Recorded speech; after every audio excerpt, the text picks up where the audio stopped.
Yo. Listen, one of my favorite rappers used to say, tell me how to rob an industry.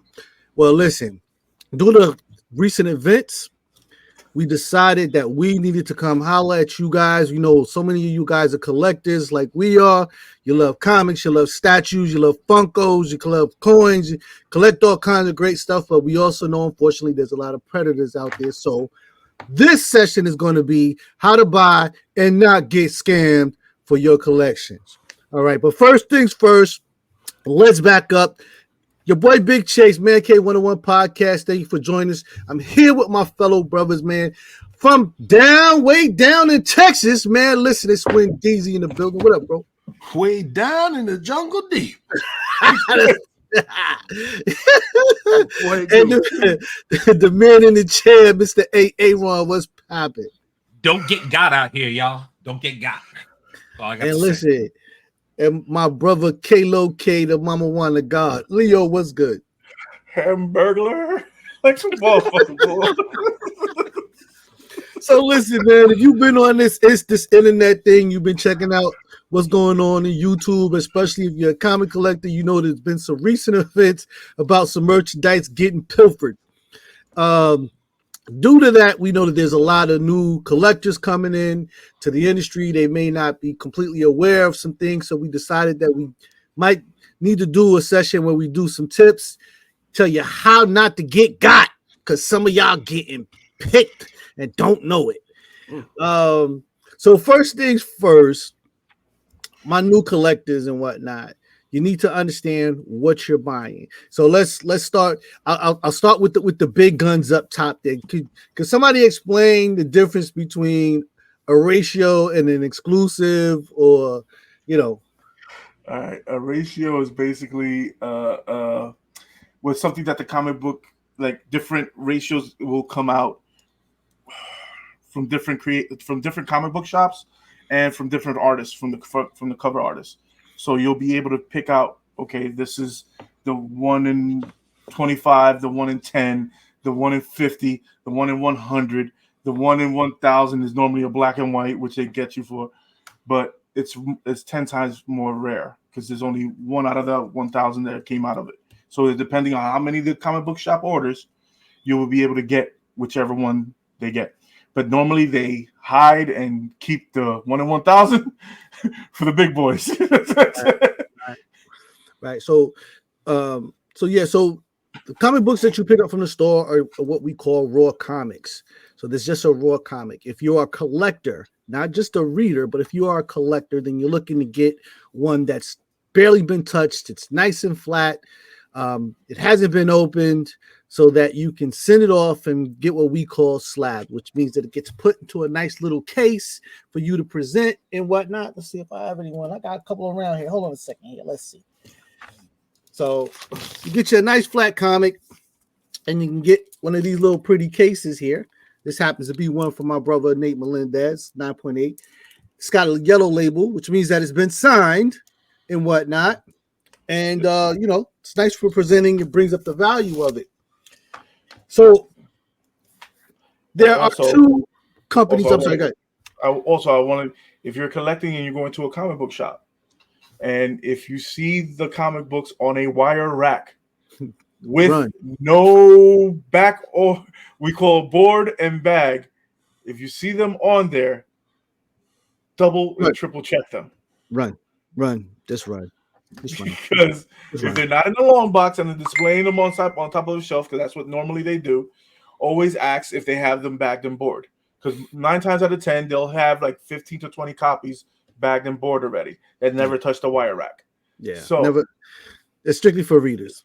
The wire rack strictly for readers. You don't ever get your personal collection books off the wire rack. Always get it from behind the counter in a bag with a board in it and whatnot. So now we know that everybody does CGC, but there's also a company called CBCS. They also encapsulate is what they call it, books, and they also grade for signature books. The only difference is CBCS. So now let's say you go to a Comic-Con, you see Jim Lee and he signs your book, and there is There's no CGC guy around to certify that Jim Lee actually done it. You can get what they call your book verified, which means you're going to send it to CBCS. They have a database that they match against your signature and all of that. Make sure that it's authentic, and then they send it back to you in a yellow. Now, most people will say, "Oh, CGC is because they won't put it in there unless they see you, and that's more valuable." At the end of the day, that's just your preference and whatnot. I'm not going. For me personally, I'm good with it. That's just me. And also, when you start collecting from what you like.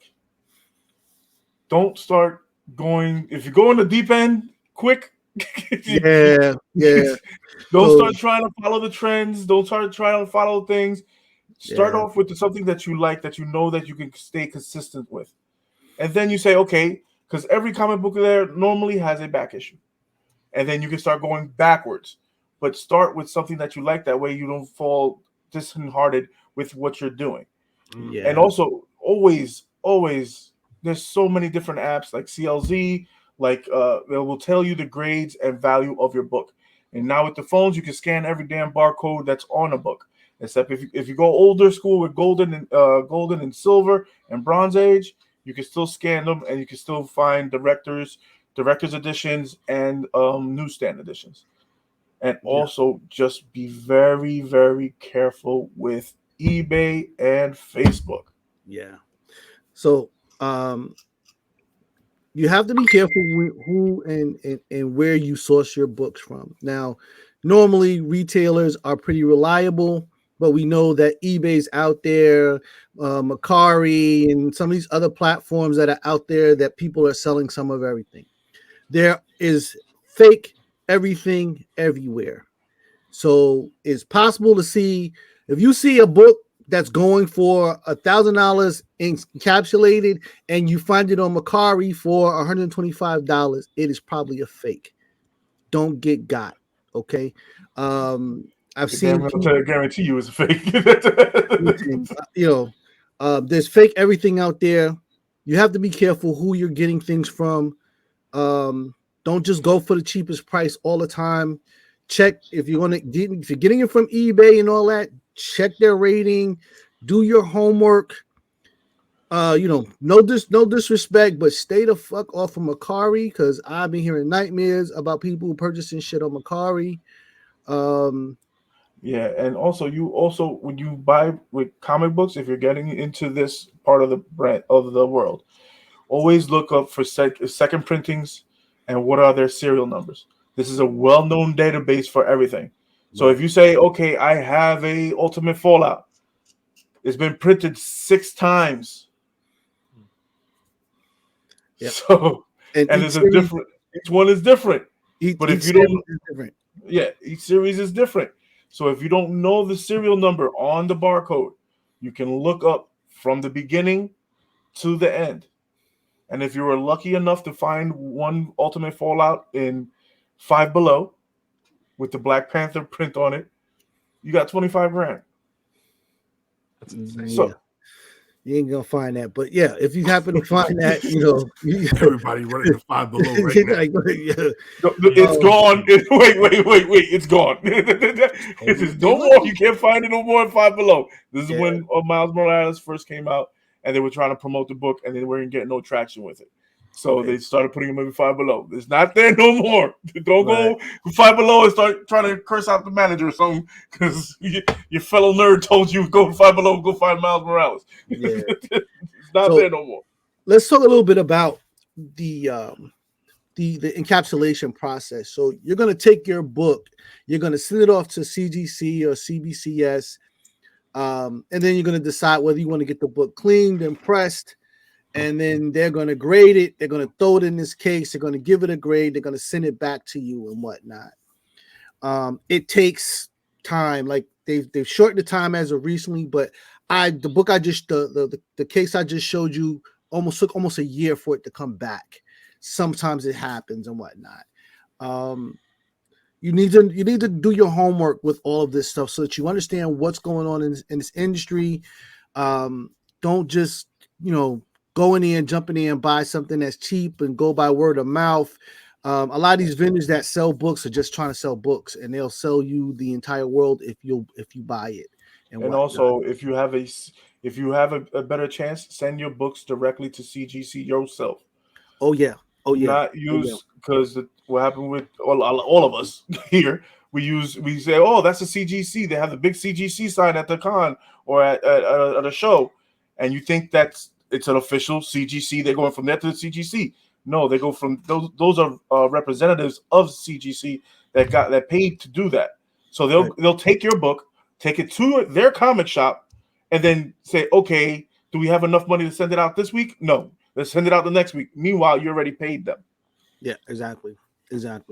So you want to make sure that it's an actual CGC desk that you're talking to if you're at a convention, not an authorized agent. You want to talk to somebody who is actually CGC or CBCS.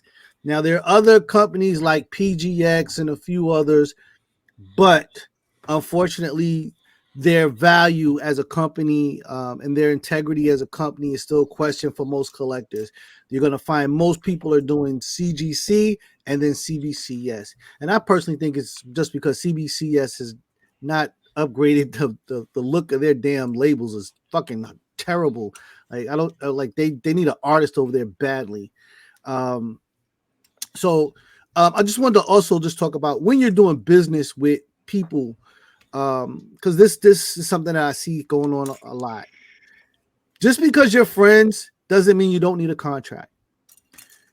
If you're going to hand somebody books or you're going to purchase something from somebody, you need to give or get a receipt, have them sign it. Everybody's always cool until you're not. And too many times I see people just doing what we call homeboy business. So that's my man, and that's my man, and that's my man.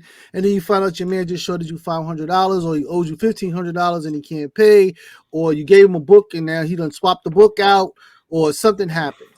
You need to have paperwork so that if this thing goes horribly wrong and you got to go to court, you have paperwork. For you to do business with somebody and give them a multitude of books, whether it be 2 or 200, and you not to have an inventory of what you gave them. You should have pictures of what you gave them, dates, names, places, the whole nine, and do a freaking contract. Get it signed. Go find, somebody who is a what do they call it in the banks? You get it. Notary. The notary, get upon your notary, stamp it, get it official. It's a little bit of extra work, but it's going to save you a headache. And it's easy. In most cases, it's very easy to find out if somebody is full of shit, because the minute that you start talking contracts and receipts, they'll start stammering. Yeah, and also this is also that's a part of the business that when you're dealing with a lot more money and with a lot bigger collections. Because if you're dealing up in the thousands and even into I even consider even up to the 500 part. Because if I'm giving you $500 worth of book, I need pictures and also take pictures of your book, front, back, and spine. Yeah. And if you want to get really drastic, center fold. Yeah, and make sure, because depending on the value of the book, you can say, okay, I gave you this book at this value, and you have some people just give them the book in the poly bag, and they don't say, no, this book was messed up. When they open the poly bag, the staple came off, or the tape got stuck to a comic book, which has happened to all of us when they put on the damn tape the wrong way. So if they open up a book and the tape is still sticking there and it sticks to the back of the comic book and they rip the back page of it. Yeah, it's going to affect your grades, going to affect the value, and pretty much, they pretty much just took money from you. So have proof that what you gave them was, in whatever condition it was in, and that any damage that happened after that happened during their transportation, so that if like I said, God forbid you got to take them to court or something, you have proof. Just don't be stuck out there and whatnot. And so I just wanted to go also a little bit into slabs. Any collector in this industry with comics is all about the slab because of the value, because of how it looks. You put it up on your wall, it's sexy and whatnot. But as I said, there's a lot of fakes out there. So you need to inspect anything that you buy. Inspect that the case has not been tampered with, that it's not been chipped. Maybe there shouldn't be any scratches on there. Some of the older slabs had a problem where they used to get what they call a halo ring on the front of the slab.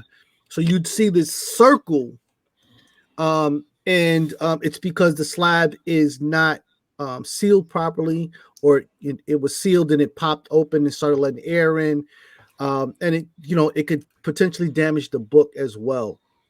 So just know what you're looking at when you see some of this stuff. I've heard stories of people buying slabs and finding tape all around the edge of the slab, which is a goddamn sure that your slab's probably faked. Somebody popped that thing open, printed their own damn label. Like there should be no foreign substances inside of your case. It should be closed. It should be nice and clean in there.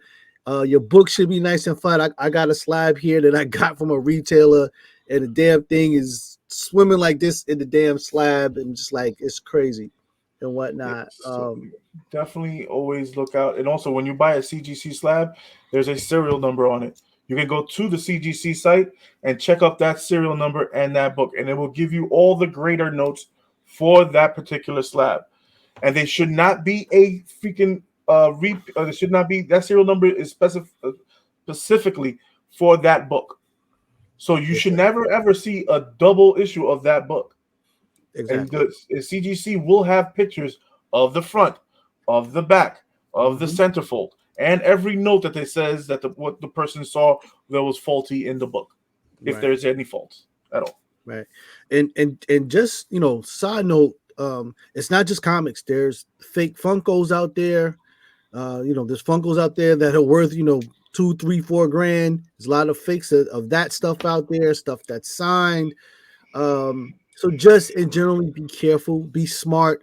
Don't just, see something that you've been wanting, one of your grails on the shelf, and just grab it and just, oh my God, it's at a good price and I'm just going to get it. Like, this is that old saying about a fool's money soon parted. It's never changed and whatnot. And unfortunately, we live in a time where the technology, 3D printers can build anything and make it look good. The painters and all that, like, it's just, the technology is way out there. So just really be careful. Double, triple check, double look, check the descriptions, check the vendor. And again, when you're doing business with people that you meet, even if they're really cool, always think in the back of your head, how do I protect myself if all of this goes completely wrong and whatnot? So other than that, anything else, fellas? Did I miss anything? No, you covered it. I don't think so. I was gonna say, So listen, covered man, everything.